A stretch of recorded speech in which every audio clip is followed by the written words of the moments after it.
Class 10th subject maths अभ्यास प्रश्न पत्र 23-24 का सेट बी के क्वेश्चंस देखते हैं। क्वेश्चन नंबर 1 है सही विकल्प चुनिए। फर्स्ट है किसी त्रिभुज ABC में DE is parallel to AB, DE AB के समानांतर है तथा CD equal 6 centimetre, EC equal 8 centimetre, BE is equal to 12 centimetre, तब DA होगा। Option A 7.5 centimetre, option B 3 centimetre, option C 4.5 centimetre, option D 9 centimetre. एक त्रिभुज हम ABC लेते हैं जिसमें DE और AB समानांतर हैं। अब हम थेल्स प्रमेय से लिख सकते हैं 6/DA is equal to 8/12।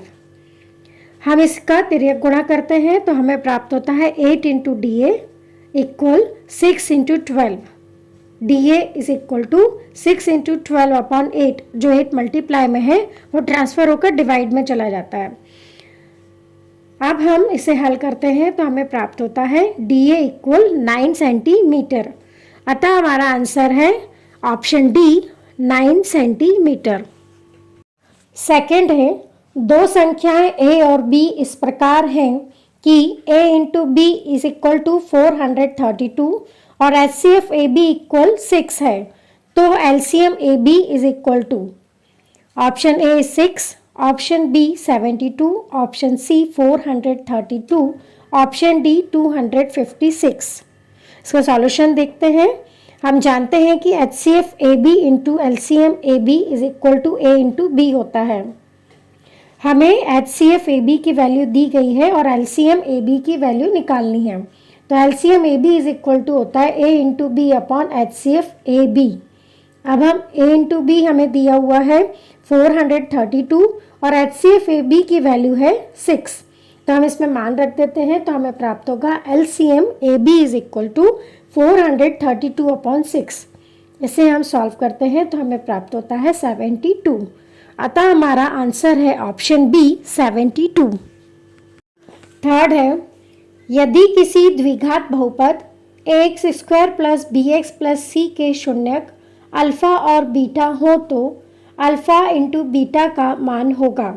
Option A c/a, option B b/c, option C minus b/a, option D minus a/c।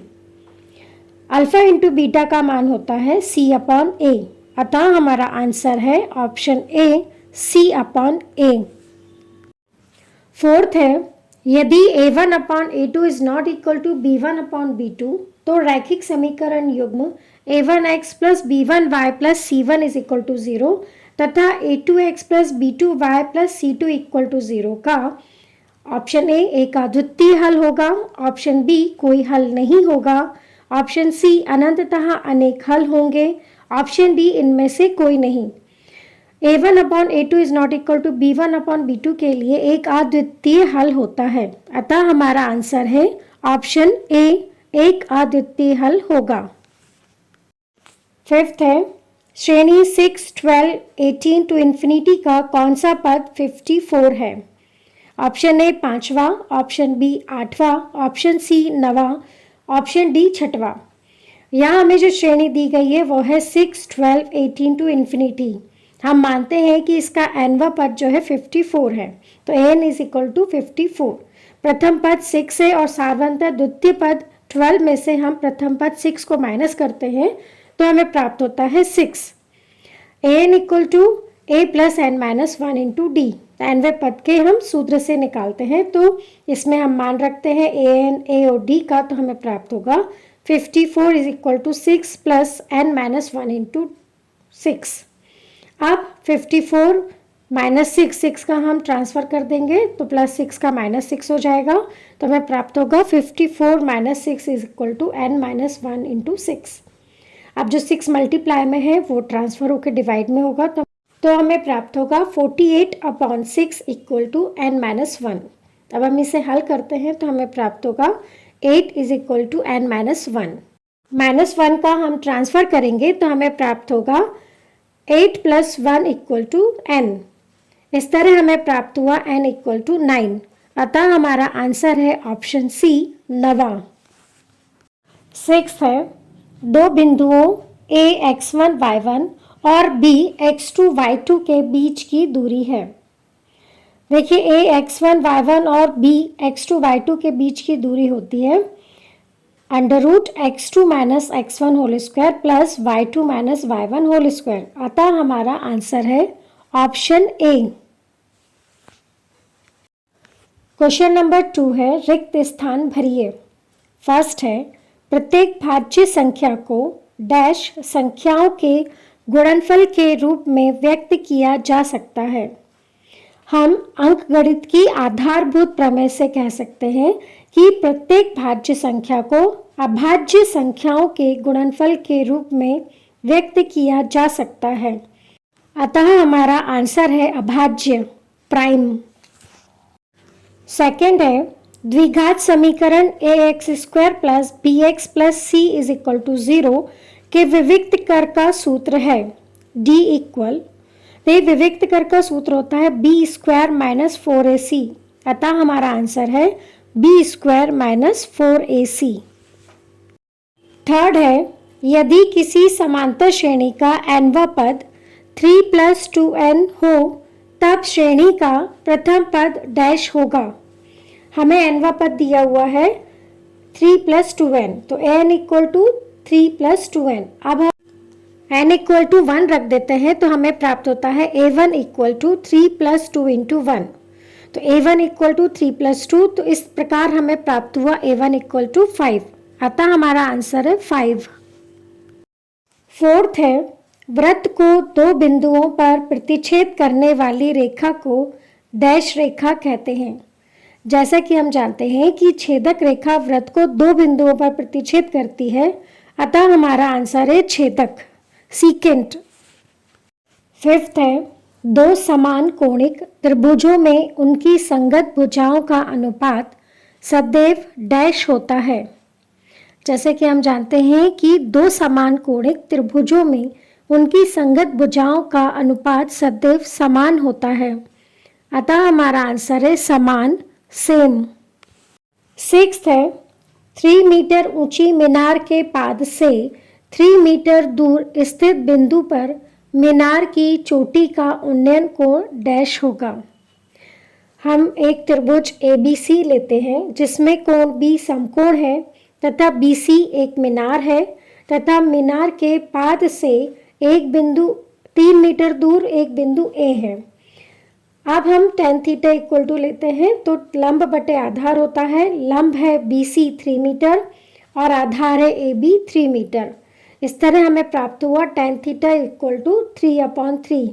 इसे हम सॉल्व करते हैं तो हमें प्राप्त होता है tan थीटा इक्वल 1 और tan 45 डिग्री की वैल्यू होती है 1, तो हम लिख सकते हैं tan theta equal tan 45 degree. अब हम तुलना करते हैं तो हमें प्राप्त होता है थीटा इक्वल टू 45 डिग्री।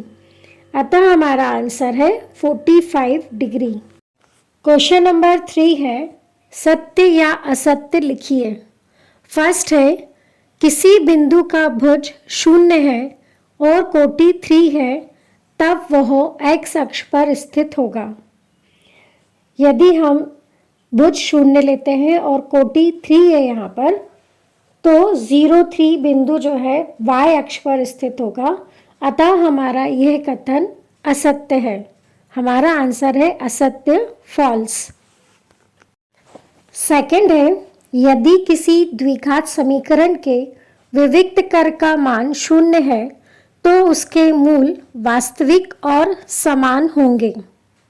यह कथन सत्य है, ट्रू।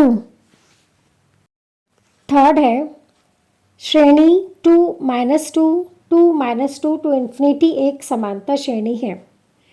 समांतर श्रेणी में सार्वंतर समान होता है। अब हम यहाँ पर a2 - a1 निकालते हैं तो a2 - 2 है और a1 है 2, तो -2 - 2 होगा -4। a3 - a2 का मान निकालेंगे तो हमें प्राप्त होगा 2 - -2। a3 की वैल्यू यहाँ पर 2 है और a2 की वैल्यू -2 है। तब हमें प्राप्त होगा 2 + 2 = 4। जैसा कि हम यहाँ देख रहे हैं कि a2 - a1 और a3 - a2 बराबर नहीं है, अतः यह एक समांतर श्रेणी नहीं है। हमारा कथन असत्य है, फॉल्स। फोर्थ है, क्षैतिज तल से ऊपर की ओर देखने पर दृष्टि रेखा क्षैतिज रेखा के साथ अवनमन कोण बनाती है। जैसे कि हम जानते हैं कि क्षैतिज तल से ऊपर की ओर देखने पर दृष्टि रेखा क्षैतिज रेखा के साथ उन्नयन कोण बनाती है, अतः यह हमारा कथन असत्य है, फॉल्स। फिफ्थ है, एक किनारे पर बेलनाकार बनाई गई पेंसिल एक शंकु और एक बेलन का संयोजन है। यह कथन सत्य है, ट्रू। सिक्स्थ है, किसी घटना की प्रायिकता एक से अधिक नहीं हो सकती है। जैसा कि हम जानते हैं कि किसी घटना की प्रायिकता एक से अधिक नहीं होती है, अतः यह हमारा कथन सत्य है, ट्रू। फोर्थ है, सही जोड़ी बनाइए। हमें कॉलम 1 और कॉलम 2 दिए गए हैं। हम आंसर देखते हैं। फर्स्ट है 1 प्लस कॉट स्क्वायर थीटा, इसका आंसर है कॉसेक स्क्वायर थीटा। यह एक सर्वसमीका है। सेकंड है सेक थीटा। सेक थीटा का आंसर है 1 upon cos theta. Cos theta और सेक थीटा विपरीत होते हैं, उल्टे होते हैं। थर्ड है sine square theta plus cos square theta.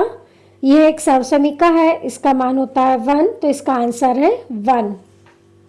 Fourth है वृत्त की परिधि, इसका आंसर है 2 पाई आर। वृत्त की परिधि 2 पाई आर होती है। फिफ्थ है वृत्त का क्षेत्रफल। वृत्त का क्षेत्रफल होता है पाई आर स्क्वायर, इसका आंसर है पाई आर स्क्वायर। सिक्स्थ है असंभव घटना की प्रायिकता। तो असंभव घटना की प्रायिकता 0 होती है, अतः इसका आंसर है 0। क्वेश्चन नंबर 5 है, एक शब्द या वाक्य में उत्तर दीजिए। फर्स्ट है, यदि किसी द्विघात समीकरण के विविक्त कर का मान धनात्मक हो तो उस समीकरण के मूलों की प्रकृति कैसी होगी? इसका आंसर है 2 भिन्न वास्तविक मूल होते हैं, 2 डिस्टिंक्ट रियल रूट्स। सेकंड है, क्या सभी वर्ग समरूप होते हैं? जैसे कि हम जानते हैं कि सभी वर्ग समरूप होते हैं, अतः इसका आंसर है हाँ, यस। थर्ड है, वृत्त की स्पर्श रेखा वृत्त को कितने बिंदुओं पर स्पर्श करती है? जैसे कि हम जानते हैं कि वृत्त की स्पर्श रेखा वृत्त को एक बिंदु पर स्पर्श करती है, अतः हमारा आंसर है 1। फोर्थ है, बिंदुओं 1, 4 और 3, 2 को मिलाने वाले रेखाखंड के मध्य बिंदु के निर्देशांक लिखिए। सॉल्यूशन देखते हैं। मध्य बिंदु के निर्देशांक होते हैं x1 प्लस x2 अपॉन 2 और y1 प्लस y2 अपॉन 2। यहाँ x1 y1 1 और 4 है और x2 y2 3, 2 है। तब हम x1 x2 y1 और y2 की वैल्यू रखते हैं तो हमें प्राप्त होता है 1 प्लस 3 अपॉन 2 और 4 प्लस 2 अपॉन 2। इसे हम हल करते हैं तो हमें प्राप्त होगा 4 अपॉन 2, 6 अपॉन 2। इस प्रकार हमें मध्य बिंदु के निर्देशांक प्राप्त हुए 2, 3। हमारा आंसर है 2, 3। फिफ्थ है, घनाभ के संपूर्ण पृष्ठ का सूत्र लिखिए। इसका आंसर है घनाभ का संपूर्ण पृष्ठ बराबर 2 into LB plus BH plus HL, जहाँ LBH क्रमशः घनाभ की लंबाई, चौड़ाई और ऊंचाई है। सिक्स्थ है 2, 4, 8, 7, 5, 4, 9, 6, 7, 1, 7 का बहुलक क्या होगा? जैसे कि हम जानते हैं कि बहुलक दिए हुए प्रेक्षणों में वह मान है जो सबसे अधिक बार आता है, अर्थात उस प्रेक्षण का मान जिसकी बारंबारता अधिकतम है। यहाँ हम देख रहे हैं कि 7 यहाँ पर 3 बार आया है, अतः हमारा आंसर है 7।